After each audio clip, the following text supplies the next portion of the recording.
Yo, it's a pinch and a punch for the first of the month. Hello, lovers and friends. Oh, I haven't sat in front of this mic in such a long time. I think it's actually a month. But listen, don't be mad at me. I've got pretty good reason as to why I have been MIA for so long. Now, I got very, very sick. I came down with the flu. And of course, my immune system is made from paper. So it takes me a very, very long time to recover. And when I get sick, I get really, really, really sick. But I'm back and I am so excited to get into it. You know how it already is. I've got my glass in hand. Let me smell it. Today I'm having a full-bodied Cab Sav. It is winter. You know, just slight breeze, and South Africans already feel like we need to take out our fur coats and our boots. But I am having a beautiful glass of wine, which is so apt, not only because of the weather, but because of today's conversation. Now, today we are talking all things pretty privilege. What the hell is pretty privilege? Now, according to the Urban Dictionary, it's defined as a person who has more opportunities and becomes more successful in life because of how attractive they are.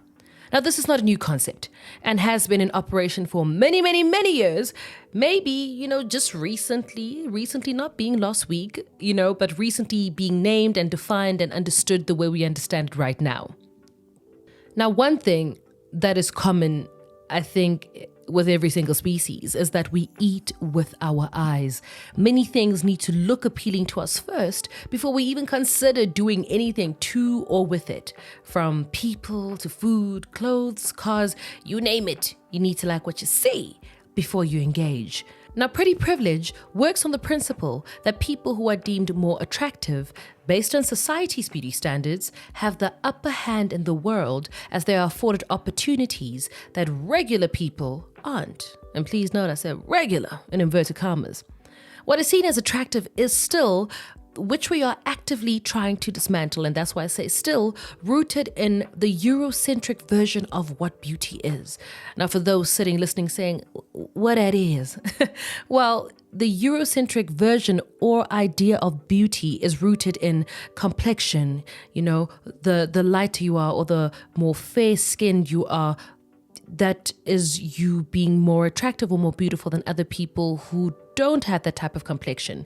It also includes the length of your hair, what type of hair you have, whether you have a small nose, whether you're a slim, thin, high cheekbones. I think you guys get what I'm trying to say. Basically, you need to look like a supermodel. And if you don't, then sorry for you, boo-boo. But depending on which side of the fence you're on, you'll know whether you believe and or mess with pretty privilege or not. Now, I see its functionality and its place in society. However, I question its credibility. If it has any credibility when it comes to how people make decisions and discerning between what is right and what is wrong. Now, I don't think I've been a recipient of pretty privilege. And this could be because I am completely unaware when it does happen. Or it could mean I'm just not conventionally attractive because there isn't anybody in my DMs offering me money, food, trips to Dubai. No one is saying, let me fly you out. I'm not getting flued out. And I'm okay with that. Now, in previous episodes, I mentioned how certain labels carry weight. When we look at pretty privilege, it comes with the idea that a particular standard of beauty comes with social success, intelligence, health, even talent at times. But I hate how pretty privilege has blinded us. We allow and tolerate bullshit that, at its core, isn't okay behavior or how human beings should be moving in a society, because you're not living alone, you're living with other human beings. As I'm speaking about this, South Africa is currently watching a serious legal battle unfold. And this is of a convicted murderer and rapist that has escaped from prison. Now, he has been recaptured again, thank you, God! And as horrendous as that is, he was not caught alone. Many saying he was not acting alone. He had an accomplice who checks all these boxes. in terms of pretty privilege and what it is. Now, the accomplice is his lover, and she is conventionally attractive. I'm talking certified doctor, so she's got the smarts. Large social media following and associated with well-known public figures. Now, what she's accused of is aiding and abetting the escape of her rapist, murderous lover, but also she's being accused of murder, violation of corpse bodies, and fraud. What got to me was how some people on social media have been absolving her of her involvement because of her beauty, mentioning that it's hard to believe that she committed these crimes that she's accused of because of how she looks. Now, I might also just add that baby girl shows up for these hearings with her edges laid, mascara, and red lipstick. Now, if pretty privilege can shift our moral compasses where these types of actions can be justified, then we are so corrupt as a society.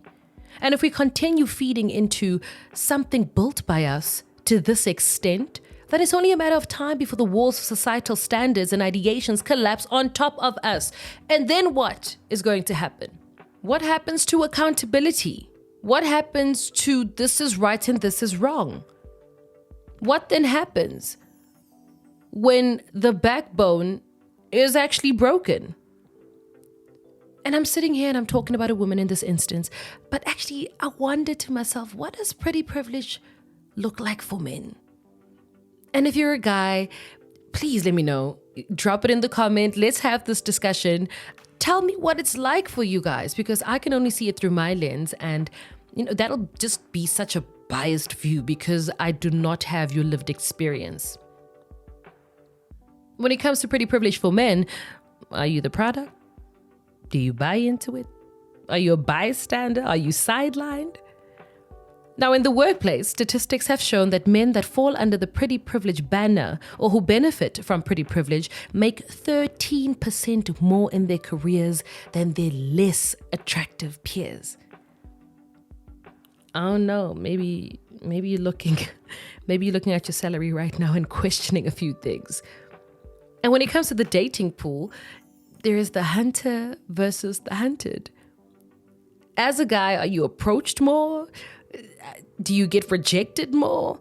Because we all know that the pretty boys are less likely to be rejected but also on the other side, they might get rejected more than average looking men because there's already this expectation, and me talking as a woman who likes myself, the men's, and who find that boys are delicious. When a pretty guy approaches you, already I'm feeling like, he automatically thinks I'm going to say yes. He automatically thinks I'm going to fall for him. So I don't know, let me know as a guy, how do you even navigate your dating pool? And when I look at these two examples placed next to one another, all I can say is that pretty privilege is multifaceted. As much as it can cleanse the image of someone that has committed heinous crimes, there's also a side of it that causes unwanted harm to those who carry the label. Have you ever sat and thought, oh my goodness, this person is so pretty, they must have it so hard? Very few people do, but there is such a dark side to this, where being so pretty or being too pretty actually messes up your life. No, I didn't think this even existed, so I went back to doing my research. Now, for some people, pretty privilege is anything but a privilege. And I found an article about a model whose appearance has negatively impacted her life and opened up the door to the disadvantages of pretty privilege. She mentions that when she just steps on the scene, everything just does not go her way. She's had her intelligence questioned in the corporate world. She's been rejected from job opportunities because people claim, whether it be HR or other people in the workspace, claim that she'll be a distraction in the workplace, and being offered advice about the ideal workplace for someone who looks like her. And more often than not, she goes for these corporate jobs, but she's being redirected to social media where people are saying, you know what, you'd be better as a social media influencer.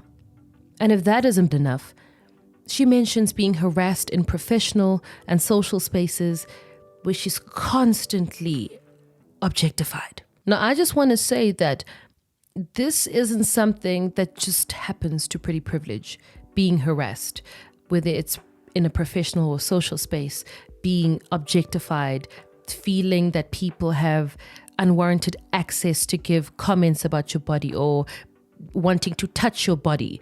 Because this happens to women who aren't considered conventionally attractive by society standards. But reading this article makes it seem that those with pretty privilege claimed that it is more intense for them. Now, I'm not invalidating anyone's experience if you have been harassed, but then I think, to what extent? When it comes to this scale where we measure how intense a particular form of harassment is, but that's what the article said. Now, the above mentioned, if you even had to group it, is known as the beauty penalty. See it as a consequence of being pretty, where people set high expectations for these people and they receive heavy backlash when they can't live up to those expectations. That includes, questioning your intellect, saying that you don't deserve to be in particular spaces, feeling that I can speak on you, sexualize you, objectify you, where you are just there and you just have the gaze with your eyes, Gaze.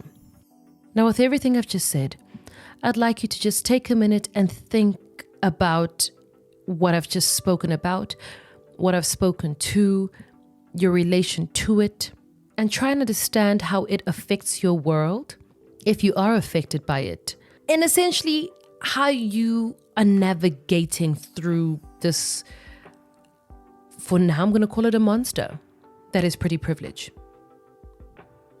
Because when my penny dropped, the bottom line was that pretty privilege is a currency, and it will not be going anywhere anytime soon, because it's also a business. And that's the reason why certain products are sold the way that they are. Sold by people who look a particular way.